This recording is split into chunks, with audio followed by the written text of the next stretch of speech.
Hey guys, thanks for watching the JW's radio. This is the paper target. I actually forgot to bring this out to the radio, but this is the paper target from the Ruger Blackhawk range video. If you like that video, and this is the target that we shot up at the very end of that video. So if you would like to have this target, let me know in the comments below. You're on target. You'd like to be in for that target, so leave that comment below and we'll do a drawing on next week's JW radio. I must say I have to add this in just because of the shipping issues. I'm sorry, but US only, so within the United States it's got to be, I'm sorry, just because of the shipping issues. So thanks for watching, you guys, and I'll see you next JW's radio. It's time for JW's radio. It is Saturday morning. That is right. Thanks for tuning in and welcome to the radio. Okay, well, thank you for being a subscriber to the channel and clicking on this video and watching. There's a great handful of you that always tune in. So as you saw the title there, I thought this was a really cool thing that Mr. Holster is doing. Mr. Holster, hashtag MrHolster&JackXmas. And what he's asking is, what was that one gift from your childhood that just, I guess, stood out? That was one thing that you just remembered. And actually, I thought it was a really neat little video thing that he had going on. So I always like to support Mr. Holster. Funny guy on YouTube, well, the funny cowboy on YouTube. I really enjoy his channel. So yeah, let's go ahead and I'll do that one because I thought that was that's interesting because I do remember, and I had to have been probably 5 or 6, and my parents took me to this store called Pay and Save. I think that was the store. It was called Pay and Save. And as we were walking through there, I saw this lever action rifle toy, and it had these fake little shells that you load into it, and I guess you pulled the trigger and it was battery operated and it made a sound, and you operate the lever and the shell popped up through the top. And I just thought that was the coolest thing. I had to have it, and they bought it. Right there, I do believe they bought it for me on the spot, but my mom said, you have to wait till Christmas. And I remember seeing it wrapped under the tree, and it was driving me crazy. I just wanted to play with it. I almost could not wait till Christmas. I believe she let me open it on Christmas Eve. and boy, did I play with that thing over and over and over again. And I'm sure my grandpa was stepping on plastic shells all over the house because I ran everywhere with that thing, and just was non-stop with it. And oddly, I never really did lose all those shells. I kept really always would find them and put them back. I remember running around with a sock. I had them in a sock. That's where I put them. But yeah, that was one of the toys that absolutely that was one Christmas that stood out for me, because that was the one thing I really wanted, that I can remember far as back. And or even at an early age, there I am running around. I've always loved cowboy stuff. I had cowboy cap guns. You open up the little I remember the little side cylinder it was just a cover. It lifted up, you put the roll of caps in there and you feed it up through, and then the hammer, and it would just push them up and smash them and make all this sounds. I don't think you can't even buy that stuff anymore today. It's kind of interesting. Growing up, that I had the toys I had, I mean, like my dad grew up with Mattel Shoot and Shell and those type Nichols Derringer, which I was really fortunate that when I was around 8 or so, he actually would go on eBay and purchase these things for some pretty high dollars and break them out. We'd play with them, and so I got to experience what he got to play with in the 60s, which was Mattel Snub-Nose Shoot and Shell, the cap gun toy, where it was like a little brass casing with a spring in it. You push this plastic bullet on it and you load that into the gun and put a greeny stickum cap on the back, and bang, and it would set it off, and then it would shoot this plastic bullet out. The Nichols Derringer was really interesting because it's like, if you think about it, the whole concept was like, this is just like a bullet. I'm trying to remember. The casing was two pieces. It was two cups, and there was a hole in the middle, and you put the greenie stickum cap in the middle, and you put the cups together, and then the bullet went on the end. And the theory was, when it hit, it would cause the cap, the power of the cap would actually propel the plastic bullet. Really interesting stuff. You really will not, you won't see toys like that today. No, you just won't. I had toys that little plastic guns and whatnot, and some of them were metal too. They actually shot things, little plastic pellets and what have you. Just, you would push them in there with, I mean, it was usually like spring powered or something, and it actually shot little pellets and things. Again, you won't see things like that, but yeah, I was really fortunate to have a dad and my mom, that my parents that didn't shun me from having these types of toys. I did have them, and especially my father. My father was like, he was just, I remember being fascinated with the movie Phantasm. Many of you may have not seen that. Some of you may have. Phantasm was a science fiction type horror movie. Came out in the 70s originally, and then it carried on to, I think now they have 5 of them. I just actually recently watched the 5th one. But in the second movie, the guy, the main character Reggie, had taken 2 double-barreled side-to-side shotguns, put them together, creating a 4-barreled shotgun, and pitched them at a tip like this, cut them off with a saw or something, and he had this giant 4-barreled shotgun. And man, I just was like, I really was like, wow, that's so cool. And what did my dad do?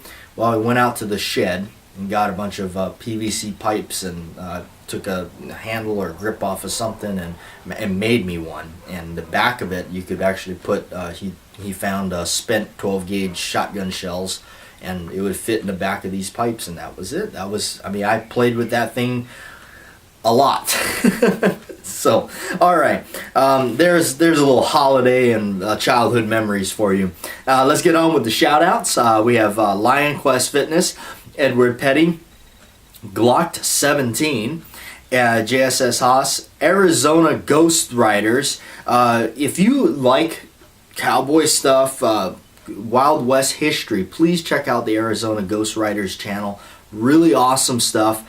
Really good friend of mine, and he's been doing great videos, and he does a lot of good editing and green screen work, so, and adds a lot of humor and a lot of things in his videos that you go, wow, I didn't know that about the Wild West. Really cool stuff. So Arizona Ghost Riders. Bob Hartman, Mr. Holster, as we just mentioned, Joe P, James Drennan, Varen K, and we have the PR veteran. He has, you know what, PR, if you're watching this, make some more videos, will you?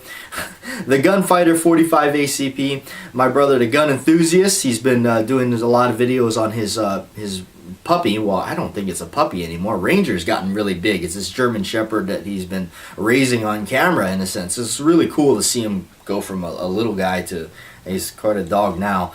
454 Packer, EB Saint, Scott F, and Trees A Blowin'. We had also I'm sorry if I mispronounce this, Eli Faust. Really cool. Thank you for the kind comments that you left on the channel. Mr. Zona Cat, Led 8541, and Matthew Rich Creek. I hope I'm pronouncing that right, Matthew. I'm sorry if I'm not. And thank you for the kind comment. Matthew had left a comment saying that there's not much channels that are kind of dedicated to revolvers, I guess, which is a really compliment to me, and I thank you, Matthew, Rich Creek, sorry. I try. That's in the beginning, that's what I was always. I'm just a revolveraholic, so I figure, well, yeah, I guess there isn't much channels out there, unfortunately, dedicated to it, but I try, and I'll try to change it up, do some other things here and there. So, but yeah, I just want you all to know that I never want to forget, and I never will, always remember to thank you folks for watching and being here, because you guys make this channel. Without you, you know, we're not really doing anything here. Standing in front of this camera would be pointless. So make sure you got your coffee if you're watching this on Saturday morning. Maybe you're not. Maybe you're tuned in late. Well, better late than never. Okay, on the channel we had a video, that sound, and yes, we love that sound of a single action. As I was talking, grew up with cowboy stuff, and so definitely you got to have a cowboy revolver, single action, and this is the Cimarron. This is my rooster shooter. You guys have seen this a lot before, and with my own custom grips on there to look like John Wayne's aged yellow ivory grips. It's one of my favorite. Growing up, that was always something that captivated me. I was like, man, that is so cool. Look at that, you know. Of course, he's got the aged yellow ivory grips on his gun. So, yeah, I figured that actually, the idea for that video came from, I don't remember who, and forgive me for that, but somebody, and it was actually a lot of people will say it too. That sound is just, there's something there. Every time I've done that on camera, usually I read a comment that comes in, and it's love that sound, or that, you know, they say something about that sound. So it's kind of what inspired that video. So, and speaking of inspired videos, James Drennan, thank you for the idea that we talk about a movie on this channel, or in this radio bit. And today's movie is Hatari, with John Wayne, of course. Hatari is a really neat movie, and it's a long one. I remember this on VHS. It was a double taper, you know, wide, two VHS tapes in the box. Those always used to intrigue me back then. I used to always like, I remember seeing The Good, Bad, and the Ugly was a double taper.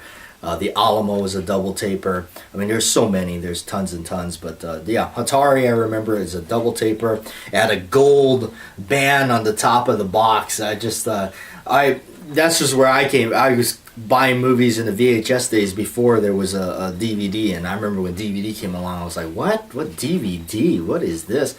I was a diehard VHS fan. I had a collection and a half. I mean, half my room was VHS tapes. And much like the guns, I was always collecting the old ones. All right, Hatari. This is basically, I believe they're in Africa. And yeah, they're professional game hunters in Africa. And they basically, they don't kill the animals. They're roping them and getting them. And there's this little bucket seat on the they don't have a picture of it. The old cover used to have a picture of it. On their Jeep, there's like a bucket seat right over here, and somebody, and actually John Wayne's out there in a few scenes with the pole with the noose on the end, trying to loop the animals. And of course, the infamous part about it where the rhino is attacking them. And that, from what I recall reading, that a lot of the sequence, including the rhino sequence, was all real. These were real animals. They did not use CGI or you know, puppets or stuff. You know, this is all real. And that's why I like these old movies so much, is because this was back in the time where, you know, I guess if you would, actors were not pussies.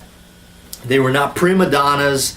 I didn't have my you know, proper makeup done, and I think I scratched myself when I did that last scene. Will you please, you know, oh, by the way, I'm picking up and shooting this gun on camera and making all this money off this extremely violent movie, but I'm going to go and protest afterwards how anti-gun I am, and we need to eliminate guns because inanimate objects kill people.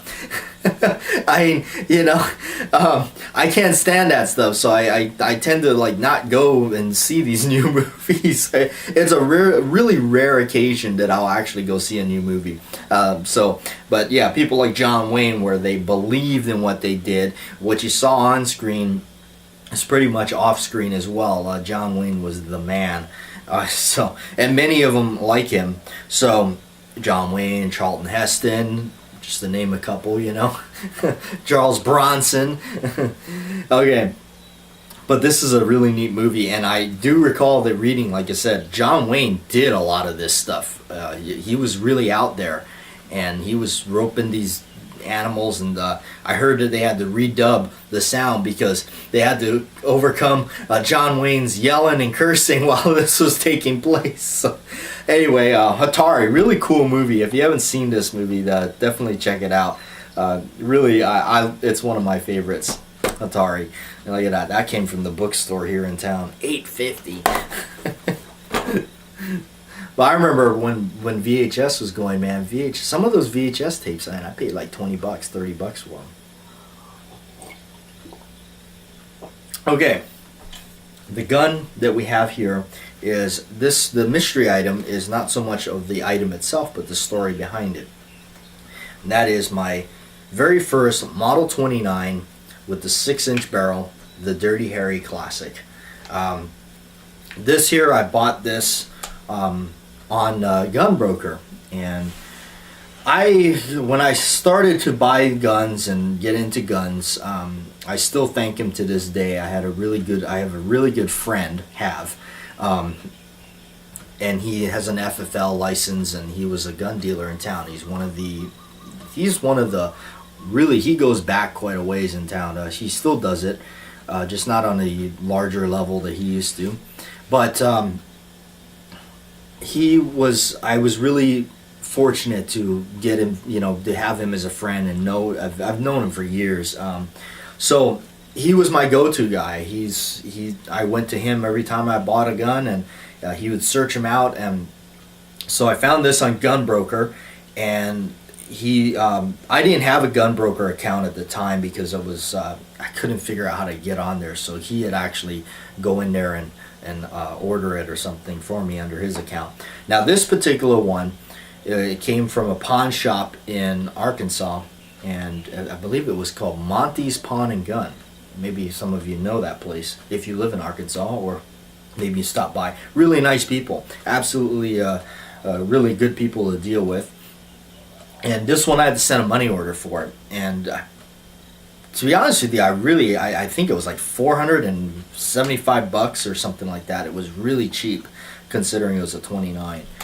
So I sent off the money order, and I was just really like, I was really just aching to get the gun. And so we're waiting, and I called up my friend, and I asked him on the phone. I said, "Hey, do you think they got the money order already?" And he said, "I don't know." He said, here's their number. You want to call them? So I said, okay. And I was heading over to his house to go do something, work on something with him. That's who, by the way, he also taught me a lot about the internal workings on a lot of guns. I learned a lot about the 1911 from him. So I was going over to his house anyway. I said, well, I'm going to call him before I head on over. He says, sure, go ahead. And so he gave me the number, so I called him. And again, that's how I got into contact with them over the phone. Really pleasant people. And I asked him, I said, hey, did you by chance receive the money order? And he says, oh yeah. He goes, I got the money order. I got it from you some days ago. And he goes, I had sent the gun out. I'm like, oh, okay, awesome. I was even more ecstatic. I said, thank you very much. He said, yeah. He goes, keep checking our store, and maybe we can do this again sometime. I wish I would have still had some sort of way to, get back to their store and see. I'll have to Google it because he had some good stuff. So I went to my friend's place and I told him, and he said, yeah, what'd you find out? And I said, yeah, they got the money order, so they sent the gun off. He goes, oh, okay. And so we're setting up the table in his garage and everything, and he's saying, hang on, I gotta go get some stuff. We hold on to this, and he hands me this gun. And it was this gun. And I went, what? And I said, you had one of these? What is this? And he says, it looks like a Model 29 Smith & Wesson. He had already received the gun for his business, and knew that this is the kind of trickster that he pulled. I was ecstatic. I couldn't believe it. And there it was. And that was it, man. I was looking at it and just doing, man. And that was the story of the little backstory of this gun, and it's such a cool gun. I'll never get rid of it. It's but that day was just made my day, because I'm an impatient person. I'm like that guy that waits for the mail when I order something. I'm like, I want it now. But that was one of the coolest things that I hands me a gun. Here, hold on to this. Let me go. So, thanks for tuning in. I'm BATJAC J.W, and that's J.W.'s Radio.